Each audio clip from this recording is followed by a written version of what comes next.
Bonjour, nous sommes en direct pour notre revue hebdomadaire de l'actualité avec Michael Modric-Amen, président du Parti populaire. Surtout, n'hésitez pas à poser vos questions, nous sommes en direct et nous y répondrons avec beaucoup de plaisir. Donc posez-les en commentaire de cette vidéo et nous allons commencer par parler des résultats des élections de mi-mandat aux États-Unis. Oui, alors on nous annonçait une vague bleue absolument incroyable, une sanction contre Trump, alors rien de tout cela. Alors, il y a eu une mobilisation exceptionnelle de la part des démocrates, mais aussi de la part des républicains. Et donc, ça donne comme résultat que les républicains accroissent leur score au Sénat, qui est quand même l'entité la plus importante, c'est elle qui nomme les juges, notamment, et autres. Et on a vu l'importance autour du juge Kavanaugh, tout ça. Ils ont perdu de peu le contrôle de la Chambre, je veux dire les républicains et Trump, mais ça a été loin d'être une vague incroyable. Il faut rappeler que tous les présidents de parti, à commencer par Obama, Clinton, etc., sont sanctionnés toujours, enfin les présidents américains sont toujours sanctionnés à mi-mandat, et c'est souvent des pertes très importantes de plusieurs dizaines, 60, 70, 80 sièges qu'ils perdent. Ici, il y a une perte d'une trentaine de sièges. Donc, à la consternation de tous nos bien-pensants, je crois qu'au contraire, Trump a fait à nouveau la démonstration de son énergie. Alors, tout le monde n'est pas d'accord. Pour la Libre, c'est Donald Trump désavoué et affaibli. Pour le Soir, c'est l'espoir démocrate contre une digue dénommée Trump. C'est assez grandiloquent. Je crois qu'il se fout le doigt dans l'œil, et il le sait, parce que il voudrait bien faire passer l'idée, mais on n'a pas vu de grands titres dans la presse. Ils sont très, très embarrassés. On les sent même un peu déprimés à voir qu'il n'y a pas eu cette vague bleue qu'ils espéraient. Alors, il y a quand même un motif de joie pour les journalistes. Donc là, je cite notamment l'édito du Soir. Plus qu'une vague bleue, la couleur des démocrates, c'est une vague colorée et diversifiée, plus à l'image de la société américaine. Donc, il y a deux Amérindiennes au Congrès pour la première fois. Il y a 2 femmes musulmanes, dont une réfugiée somalienne et une autre qui a fêté le soir même sa victoire en se levant dans le drapeau palestinien. On montre bien les obsessions. Voilà. Certains, oui. Et puis alors, il y a une première femme noire pour représenter le Massachusetts, et il y a la première victoire d'un gouverneur gay. Il y a une socialiste hispanique, Alexandra Ocasio-Cortez, qui répète à tout le monde qu'elle est une fille du Bronx, en dépit du fait qu'elle a été élevée dans un des comtés les plus chers des États-Unis, mais c'est autre chose. Enfin voilà, ils ont des motifs de réjouissance. Oui, la gauche et la presse qui est... On va dire que c'est la même chose, globalement, en tout cas la presse mainstream. En fait, il faut se rendre compte qu'ils ont une obsession. Ils ont des obsessions. C'est de savoir si vous êtes un homme ou une femme, si vous êtes noir ou vous ne l'êtes pas, si vous êtes indien ou vous ne l'êtes pas, avec qui vous couchez le soir, si vous couchez avec un autre homme ou une femme vous couchez avec une autre femme.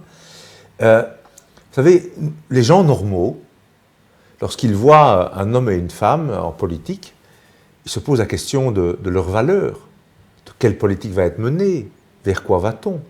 Et la gauche et la presse, ils sont obsédés par le fait qu'il faut absolument les catégoriser. Ce sont des gays, des lesbiens, des minorités, etc.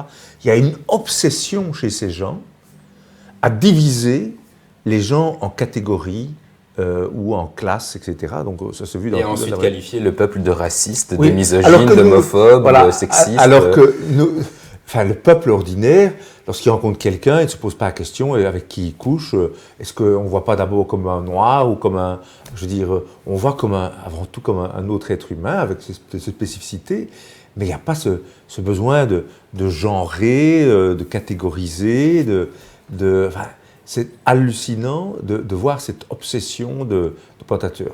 En tout cas, Trump va continuer son agenda, plus que jamais. Alors, c'est clair que les démocrates vont tenter, plutôt que de légiférer pour le bien des Américains, avant tout de s'en prendre à Trump, comme on s'en prend partout aux populistes qui sont en train de mener cette révolution.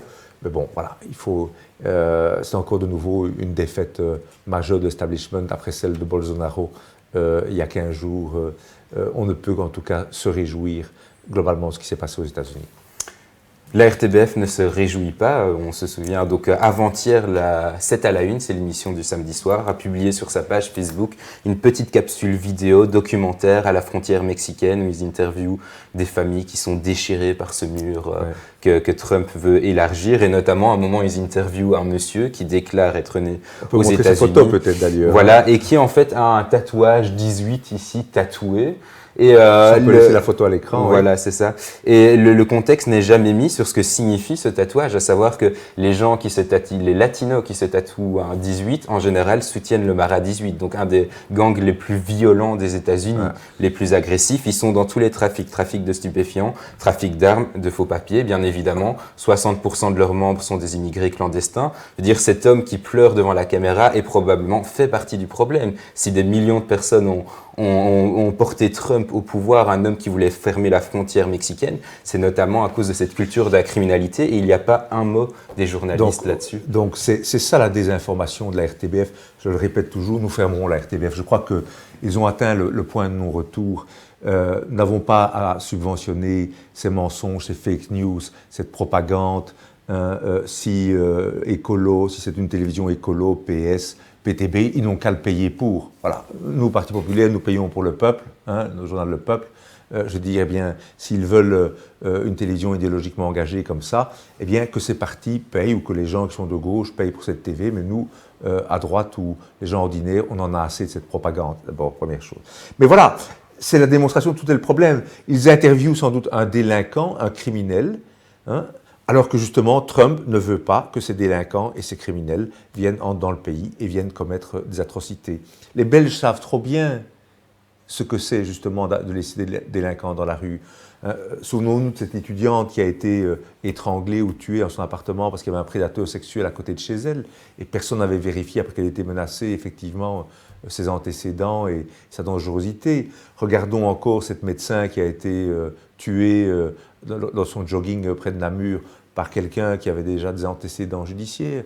Et donc, Trump et les Américains ordinaires ne veulent pas laisser rentrer ces centaines de milliers de personnes, parmi lesquelles il y a une partie importante, pas tous évidemment, mais une partie importante de gens qui sont des criminels condamnés dans leur pays et qui, ici, une fois entrés, continueront leurs activités criminelles aux États-Unis. Et donc la RTBF, lorsqu'elle refuse, elle ne mentionne pas que le tatouage qu'on peut remontrer à l'écran de ce monsieur, c'est la marque d'un gang. La RTBF manque, encore une fois, à son obligation d'objectivité, d'informer les Wallons. C'est pour ça qu'on réinforme d'ailleurs, pour expliquer combien ces gens à la RTBF sont des menteurs pathologiques, des fake news. Voilà, fallait le dire. Alors, un autre sujet, surtout n'hésitez pas aussi à nous poser des questions en commentaire de cette vidéo et nous y répondrons. Alors, l'enquête nationale du bonheur réalisée par le professeur Lieven Anmans, donc de l'université de Gand, dévoile que 7 Belges sur 10 souhaitent des revenus plus importants, c'est-à-dire des revenus au-dessus de 4 000 €, même si en même temps l'étude révèle qu'au-delà de 4 500 €, on est moins heureux parce qu'on on doit plus se soucier, à mon avis, de sa fortune, ou on a plus à perdre. Mais voilà, les Belges veulent des revenus plus élevés. Je crois que ça démontre une chose, il faut rappeler une chose, c'est que dans ce pays, et particulièrement en tout cas en Wallonie, mais dans le pays de manière générale, les Belges manquent de pouvoir d'achat. Manquent de pouvoir d'achat, et pour beaucoup, les fins de mois sont difficiles. Mais il faut quand même rappeler que dans ce pays, lorsque quelqu'un reçoit 2 000 € de salaire net et d'avantages nets, ce qui est bien mais ce qui n'est pas énorme, ça en coûte en général 5 000 € à l'employeur. Donc l'État prélève 3 000 € au total sur les 5 000 € payés par celui qui emploie. Et où part cet argent? Dans les services essentiels, mais dans tellement de dépenses inutiles pour les copains et les copains des copains, pour cette immigration incontrôlée, 10 milliards par an, pour le maintien des provinces, institutions politiques, qui ne servent plus à rien, et du Sénat, pour que Mme de Fresnes ait un coût salarial d'1 million d'euros par an au total, pour faire en sorte qu'au sein de Publifin, les coquins reçoivent 4 500 € pour 5 minutes de travail, etc. Mesdames et messieurs, Wallons, Bruxellois, votre argent, les impôts, le fait qu'il vous manque de l'argent, ça part dans toutes ces dépenses inutile. Donc il faut quand même rappeler que d'après une étude de l'OCDE, Taxing Wages, le salarié célibataire belge est le plus taxé de toute l'OCDE, qui donc réunit les 35 pays les plus riches. Oui. La Belgique est le troisième pays à la pression fiscale le plus élevée aussi au sein de l'OCDE. Alors, si encore on avait des services en contrepartie extraordinaires, mais l'enseignement est en dessous de tout, la justice ne fonctionne pas, la sécurité n'est plus assez dans la rue, nos routes sont dignes du tiers-monde, et nos services publics, de manière générale, sont dans une moyenne très très faiblarde. Hein. Il n'y a que le système de santé qui fonctionne encore un petit peu, et on peut encore relativement être fier. Je veux dire, mais pour le reste, des services publics en dessous de tout. Et donc, il y a un problème entre le taux de prélèvement, parce que la Belgique est complètement inefficiente, parce que les partis traditionnels sont au pouvoir depuis bien trop longtemps, les gens qui sont là depuis 20, 30 ou 40 ans, on a vu les recettes, ça ne marche plus, et qu'il est temps de les dégager. Dégageons-les. Dégageons-les pour donner un coup de fouet à ce pays, à cette économie, redonnons l'espoir, faisons en sorte effectivement que des structures autres se mettent en place, beaucoup plus légères, beaucoup plus light, avec moins d'impôts, moins de dépenses publiques, et par contre plus de dépenses là où il en faut vraiment, pour la justice, pour les palais de justice, pour le fonctionnement, pour la sécurité. Là, il faut, pour les routes, là, il faut investir. Séparons-nous de tout ce qui est inutile. Arrêtons de donner 600 millions d'euros à la presse chaque année, 600 millions d'euros, hein, ils se plaignent encore. 200 000 euros par journaliste francophone. Et pourtant, l'avenir va quand même tomber en faillite. Mais oui, mais parce qu'ils n'ont plus de lecteurs. C'est ça leur problème. Plus personne n'en veut de leurs journaux. Cet après-midi, il y a 2 commissions parlementaires qui se réunissent pour sauver l'avenir. Donc il y a le Parlement de la Fédération Wallonie-Bruxelles, la commission des médias, et puis alors il y a le Parlement régional, la commission de l'économie et de l'emploi, parce que donc l'avenir va quand même se débarrasser de 25% de ses employés, pour le dire gentiment. Et donc voilà, et alors il y aura aussi le directeur de la RTBF cet après-midi, il y aura la JP, il y aura tout le monde en fait, IPM, Bruxelles. Tous ceux qui s'usent des subventions publiques de tous côtés, ils sont tous là pour en avoir encore peut-être un peu plus. De toute façon, il y a 2 choses. Alors, on dit ça au nom du pluralisme, alors qu'en réalité, il n'y a plus de pluralisme, puisque tout le monde pense globalement à gauche, de manière écologique et autres, au niveau de la presse. Donc, il n'y a aucun pluralisme, donc ça ne sert à rien de financer tout cela. Qu'il n'y a de toute façon pas place en Wallonie, Communauté française, pour plus de 2 journaux. Hein, il faut le dire. Il faut un journal de qualité et un journal local. On n'a besoin de rien de plus. Et à la limite, subventionnons des petits médias sur Internet et autres qui apporteront, eux, une vraie diversité.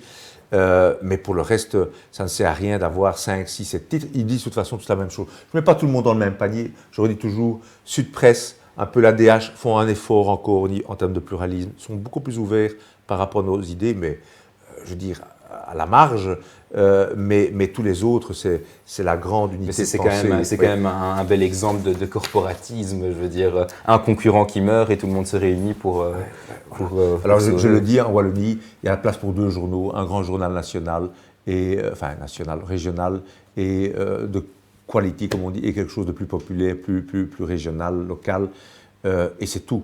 Et il faut provoquer la fusion et arrêter de les subventionner avec ça et leur dire, vous devez être rentable par vous-même, trouver des lecteurs, trouver le ton qu'il faut pour survivre et arrêter de venir mendier des subsides, de l'argent public. De toute façon, l'argent public, vous savez, c'est encore 3-4 ans. Après ça, les transferts de la Flandre vers la Wallonie, les 7 milliards d'euros annuels, c'est fini. Donc il n'y aura plus d'argent, c'est fini. Le socialisme à la sauce socialiste, écolo, PTB, CDH et autres, dans 4 à 5 ans, c'est terminé. Il faut que les Wallons s'en soient conscients. Si nous ne venons pas, nous, pour redresser les choses, réduire les dépenses, donner un coup de fouet et un coup de relance, 2025, et peut-être même avant, il y aura des soupes populaires en Wallonie. Il faut le dire. Il faut que les Wallons en soient conscients. Et tous ces suceurs de subventions de la presse, mais également des culturels, des milliers d'ASBL et autres, et même de certaines entreprises, il faut le dire, nous sommes contre les subsides aussi aux entreprises, c'est pas seulement à la presse, subsides, etc., doit être terminé tout ça. Hein, le politique, il est là pour créer les conditions d'une économie favorable, le moins de règles possible, le moins d'impôts possible, le moins de taxes, susciter l'entrepreneuriat chez les gens, c'est comme ça qu'on peut arriver, et arrêter avec un système qui de toute façon est impayable à terme. Alors la saison des fêtes approche et nous avons déjà nos premières controverses hivernales. Donc hier c'était Colruyt qui en a pris pour son grade. Donc certains consommateurs se sont étonnés parce que Père Fouettard était blanc.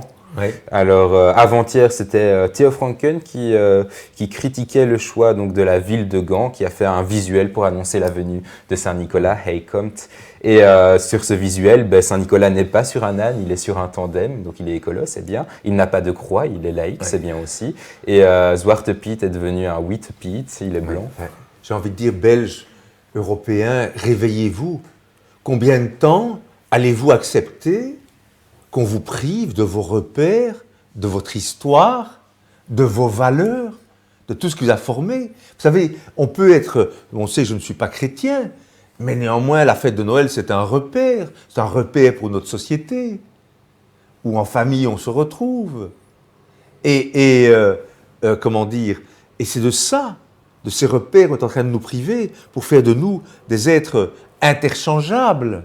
Alors il y a Bruges aussi, il y a une semaine qui a annoncé que son marché de Noël devenait The Wintermarkt, le marché d'hiver. Voilà. Donc sur le modèle des plaisirs d'hiver bruxellois, au cœur de neige, à Mons. Partout où la gauche, les écolos, socialistes sont au pouvoir, et puis dans les milieux culturels où on fait les publicités, etc., où cette prégnance du politiquement incorrect est forte, eh bien on est en train d'éradiquer les repères d'un peuple. Et quand vos repères sont éradiqués, on vous fait avaler n'importe quoi. On vous fait avaler le multiculturalisme, on vous fait avaler les frontières ouvertes, qui à terme fera avaler le fait qu'il n'y a plus vraiment de démocratie, que vous puissiez de moins en moins vous exprimer sur les sujets, que vous deviez la fermer, qu'on ne peut pas. Il faut quand même rappeler ici la Cour européenne des droits de l'homme qui vient de valider une condamnation contre quelqu'un qui avait osé traiter Mahomet de pédophile. Bon, alors, c'est une opinion. Au nom de la paix sociale et de la paix religieuse, en Autriche, la Cour européenne des droits de l'homme, garante de la liberté d'expression, l'ultime garante, a validé la condamnation contre une intellectuelle qui, lors d'une conférence, avait osé avancer le fait que d'épouser quelqu'un, une enfant de 7 ans, et de la déflorer à 9 ans, c'était peut-être une forme de pédophilie. Eh bien ça, donc on est en train de faire avaler au peuple d'Europe des choses. Alors, quant à nous, la Cour européenne des droits de l'homme, il faut la réformer, voire la supprimer, soyons très très clairs. Il faut sortir de tout ça. Ce sont des juges gauchistes qui ont pris le pouvoir là-bas. Il faut arrêter de dépenser au gouvernement des juges qui va absolument dans la mauvaise direction. Mais tout ça mène à l'éradication de notre identité, de ce que nous sommes. C'est le plan de Soros, etc. Donc cette interchangeabilité où on ne respecte plus l'espèce de faux messianisme, où on ne respecte plus l'identité des uns et des autres, et qui à terme est une menace totale pour nos libertés. Eh bien, il nous reste 1 minute. C'est peut-être le moment justement de nous dire comment on peut lutter à l'échelle de la Wallonie et de Bruxelles contre cette menace. À l'échelle de la Wallonie et de Bruxelles, nous sommes le seul parti. On voit que nos amis du MR, qui étaient du centre, un centre mou déjà, ils sont en train d'être tirés un peu plus vers la gauche. On leur dit que leur seul salut, c'est d'être un nouveau parti de gauche. Donc voilà, il y a, en Wallonie et Bruxelles, pour l'avenir de ce pays, il y a un parti identitaire, un parti qui est attaché à nos valeurs judéo-chrétiennes, à notre histoire. Ça ne veut pas dire qu'on n'est pas ouvert aux autres, c'est juste qu'on sait d'où on vient, ce qu'on est. C'est ça. Et où on va. Et de ce fait, où on va, où on veut aller dans ce respect, eh bien, nous sommes le seul mouvement qui incarnons tout ça en Wallonie et à Bruxelles, le seul mouvement sérieux, avec des moyens, une organisation, pas un groupuscule. Voilà, on sort d'une campagne, et bien on va se mettre en route pour la prochaine campagne. Ça va aller très très vite puisque fin mars on dépose déjà les listes. Donc en janvier, les têtes de liste seront déterminées. On a eu un conseil national hier avec les cadres où on a déjà présenté les grands axes stratégiques de cette campagne. Donc on ne peut pas se reposer, il faut aller de l'avant. Et je crois que c'est un tournant. Je dis très clairement aux gens, si vous ne vous mobilisez pas maintenant avec nous, c'est 5 ans de pouvoir, d'aventure à gauche, à l'extrême gauche, et ce sera sans doute irréversible pour l'avenir de ce pays et pour l'avenir de la Wallonie. Donc je dis à tout le monde, c'est maintenant. C'est maintenant que nous pouvons changer de cap. Après, il sera trop tard. Et donc, c'est maintenant qu'il faut nous rejoindre, c'est maintenant qu'il faut se mobiliser, arrêter de rester chez soi dans ses pantoufles et croire que le monde peut s'écrouler autour de vous sans que vous ne soyez affecté. Ça ne se passe pas comme ça. Les gens seront affectés par les changements profonds qui sont en train de se passer. Et donc, nous incarnons cet espoir. Eh bien, Monsieur Modric-Amen, en tout cas, merci pour... Merci Nicolas. Et puis, pas de questions? Non, pas de questions. Merci. Eh bien, voilà. En tout cas, nous avons fait passer notre analyse aujourd'hui. Voilà. Et je vous retrouve... vous pour voilà. commenter Merci à l'actualité. tous ceux qui nous ont suivis. Partagez et à la semaine prochaine.